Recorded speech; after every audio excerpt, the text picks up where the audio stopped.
Les forces libanaises ont commencé à se déployer mardi dans le sud du pays, alors que le président libanais Joseph Aoun rencontre son homologue américain Donald Trump à Washington. En mer Noire, un gazier battant pavillon libérien a pris feu au large des côtes roumaines après avoir été touché par une frappe. 3 des marins à bord ont été soignés en urgence. L'Iran a frappé un pétrolier qui traversait le détroit d'Ormuz, tandis que les États-Unis ont continué de pilonner l'Iran pour la 10e nuit consécutive. Donald Trump a imposé des droits de douane de 50% sur la plupart des produits canadiens, invoquant un traitement inéquitable à l'égard des voitures, des alcools et des produits laitiers américains.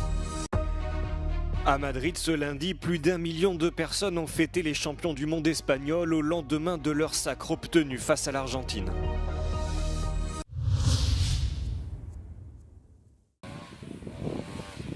Un convoi militaire libanais s'est déployé mardi dans un village du sud du pays, toujours partiellement occupé par les troupes israéliennes. Cette opération intervient après la signature d'un accord-cadre entre Israël et le Liban le mois dernier. Les États-Unis avaient annoncé lundi le début des opérations dans 3 villages faisant partie d'une zone dite pilote. Le maire de l'un de ces villages se dit inquiet pour la sécurité de sa commune, compte tenu de la proximité des soldats israéliens. Avec les autres habitants, il attend toujours le feu vert de l'armée libanaise pour pouvoir revenir au village en toute sécurité. بعد ما يعطينا إذن الجيش بالدخول على غوطة الغربية كمواطنين بنفوت لأنه الجيش موجود بس بنطل بنشوف شو في داخل غوطة الغربية وبنحمل حالنا ومفل استقرار ما فينا وما بنقدر أصلا ما بنقدر لا بكل التفاصيل ما بنقدر مثل ما قلت لك البنى التحتية كلها معدومة البيوت كلها بالأرض. L'armée libanaise a exhorté les habitants de ce village à ne pas y revenir tant que la situation sécuritaire ne sera pas stabilisée. Mardi en milieu de journée, les forces israéliennes n'avaient pas encore commencé à se replier de cette zone. Dans le même temps, le président libanais Joseph Aoun rencontre ce mardi Donald Trump à Washington, avec pour objectif d'instaurer une accalmie durable au Liban. En mer Noire, un navire battant pavillon libérien transportant plus de 3790 tonnes de propane a pris feu au large des côtes roumaines après avoir été touché par une frappe. Le gazier comptait 17 membres d'équipage à son bord, dont 3 ont été soignés en urgence.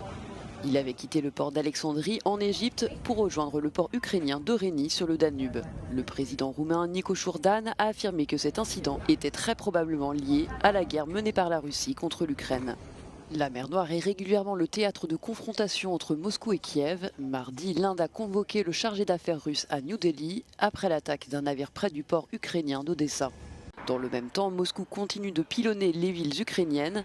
À Soumy, les forces russes ont mené une série de frappes et ont notamment visé des pompiers tentant d'éteindre un incendie, tandis qu'un drone a fait 3 morts selon le gouverneur régional. Parallèlement, en Russie, un incendie s'est déclaré pendant la nuit près d'une centrale thermique et électrique dans la ville de Lipetsk. L'Iran a déclaré ce mardi avoir frappé des installations militaires américaines à Bahreïn et au Koweït en ciblant des systèmes de défense aérienne et un radar situés dans différentes bases appartenant aux États-Unis.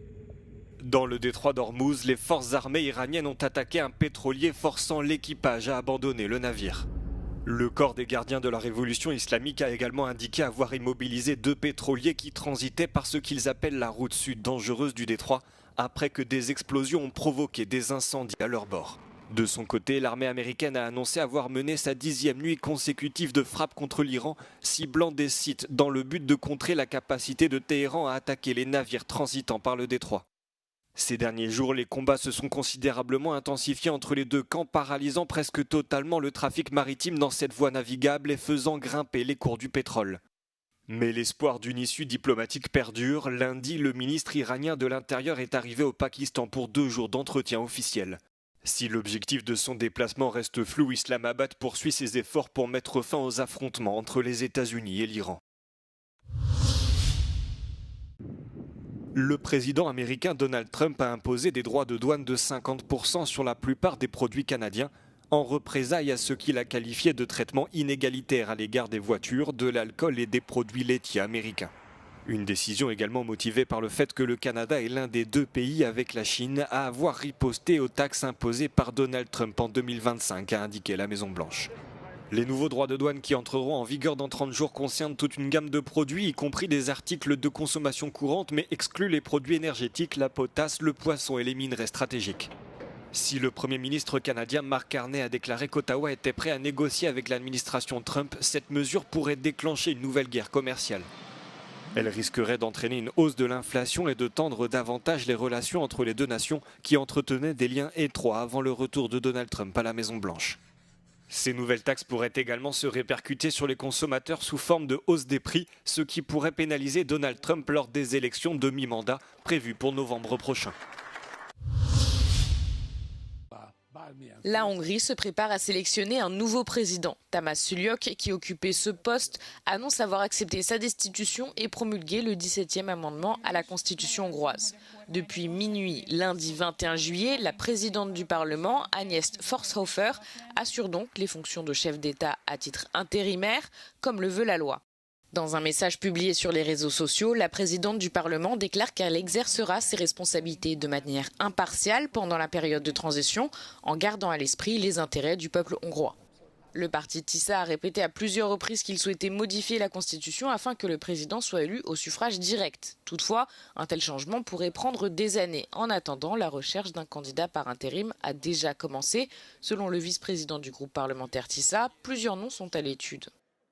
Én azt gondolom, hogy olyan személyt szeretnénk keresni, aki nem a politika boszorkák konyhájából esik ki. Tehát nem egy volt politikus, egy volt miniszter, egy nem tudom micsoda, hanem egy olyan ember, aki tényleg civilek támogatnak. Péter Magyar a d'abord demandé aux internautes sur Facebook de proposer des candidats potentiels. Le Premier ministre n'a pas tardé à réagir et a invité lundi Judith Polgár à assumer cette fonction. Mais la joueuse d'échecs de renommée mondiale a décliné cette nomination. A kormánypárti képviselők, akikkel beszéltünk, mind hangsúlyozták, hogy a köztársasági elnök kiválasztása még korán sem ért véget. Nem is kell, hiszen még 30 napjuk van megtalálni a tökéletes jelöltet. A Fidesz frakció minden esetre már jelezte, hogy nem fog részt venni a kiválasztásban, ugyanis szerintük ez csak egy színjáték, és végül úgy is az lesz, amit a TISZA akar. Siposhegyi Zoltán, Euronews Budapest. Dans certaines zones résidentielles ouzbèques, les pompiers arrosent des groupes d'enfants d'un coup de lance à eau. Un moment de soulagement au milieu d'une intense vague de chaleur. Ce moment fait partie d'une initiative plus large menée par les autorités à travers l'Ouzbékistan pour protéger la population. Dans une grande partie de ce pays d'Asie centrale, les températures atteignent 42 à 45 degrés Celsius. 48 degrés ont même été enregistrés dans le sud du pays. На протяжении нескольких дней со стороны МЧС проводятся такие водные процедуры для детей, то есть в жилых массивах, ну, там, где есть дети, приезжает пожарно-спасательная машина и поливает их водой. То есть это самый такой пик летнего зноя, то есть это так охлаждает, поднимает настроение детям и то есть охлаждает детей, ну, то есть помогает охладиться. Les mesures prises concernent également l'éducation, les transports et les infrastructures publiques. Par exemple, les écoles maternelles sont temporairement fermées dans plusieurs des régions les plus touchées par la chaleur. À Tashkent, la vitesse des trains circulant sur les tronçons aériens du métro est réduite de 60 à 40 km/h. La température des rails y dépassait 55 degrés Celsius. La circulation des poids lourds est également restreinte pendant les heures les plus chaudes afin de protéger le revêtement routier des dommages causés par la chaleur. De l'eau est pulvérisée sur les principales artères de la capitale. L'arrosage des arbres et des pelouses est, lui, intensifié. Les fontaines fonctionnent en continu. Мы приехали к вам на текстильную выставку и попали в неожиданно аномальную погоду. У нас в стране тоже очень жарко, но здесь немного жарче, на несколько градусов. Это очень сильно ощущается. Les habitants adaptent également leur quotidien pour faire face à ces conditions. بکلشکده سولاد کوبچی yapız. Tarbus kovunda hana dinike koyup juda müzdeyakmaz tantırı yapız. Asosan miva yil yaptı. Les autorités exhortent la population à s'hydrater régulièrement, à porter des vêtements en coton de couleur claire. Les services de secours sont eux restés en alerte 24 heures sur 24 à proximité des lieux très fréquentés comme les marchés.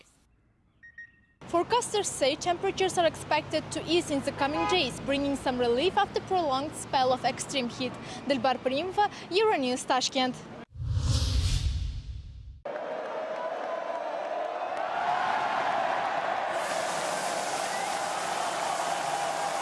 Plus d'1 million d'Espagnols sont venus assister ce lundi au retour triomphal de leur champion du monde à Madrid après leur victoire 1-0 en finale contre l'Argentine, le deuxième sacre mondial de la Roja après celui de 2010.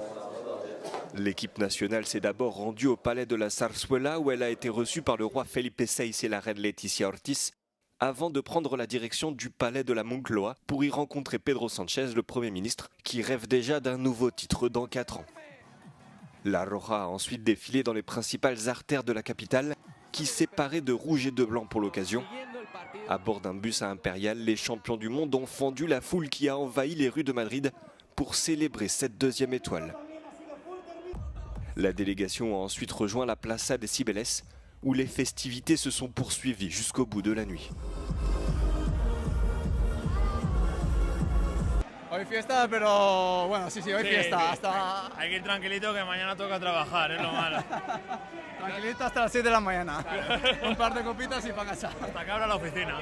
Sí, en principio vamos a estar aquí por Cibeles, a ver si luego podemos colarnos un poco y lo vemos mejor. Y pues tía, escuchar a Ana Mena y Aitana, que siempre las escuchamos por la radio y nos hace mucha ilusión, así que a ver si las podemos ver hoy. Aquí con todo el mundo, así tenemos que celebrar. ¡Vamos España!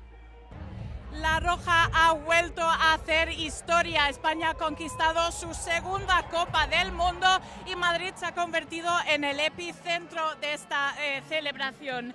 Miles de aficionados se han reunido aquí en la plaza de Cibeles para recibir a una selección que 16 años después ha conquistado su 2ª estrella en la camiseta.